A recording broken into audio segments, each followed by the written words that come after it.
eski urug'larni egardik. Toza bersa 15 tonna gektariga ya beradi ya bermadi. 1 gektar yerdan 40 tonna 50 tonna ham olish mumkin-da bu kartoshkani yaxshi qarasa.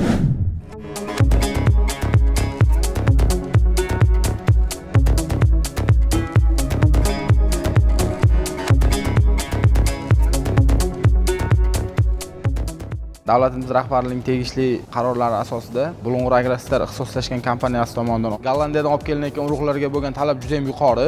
2,5 oy davomida 300 tonnadan oshiq urug'larni dehqonlar, fermer xo'jaliklariga tarqatdik. Bundan oldingi bularning asosiy muammosi urug'lik bilan bog'liq bo'lgan. Chunki kartoshka yetishtirishda asosiy xarajat urug'likka ketadi. Narxlari baland bo'lgan.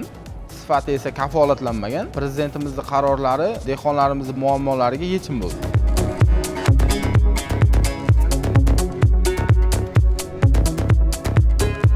Jizzax viloyati Baxmal tumanidan kelyapmiz. Anchadan beri o'zi kartoshka urug'ini tanlalmay juda qiynalib yurardik. O'z ko'zim bilan mana yerga kelib juda inondim.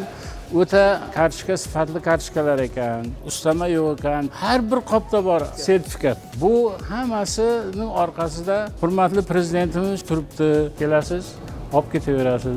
Hujjatlarda ham uncha qiyinchilik yo'q ekan.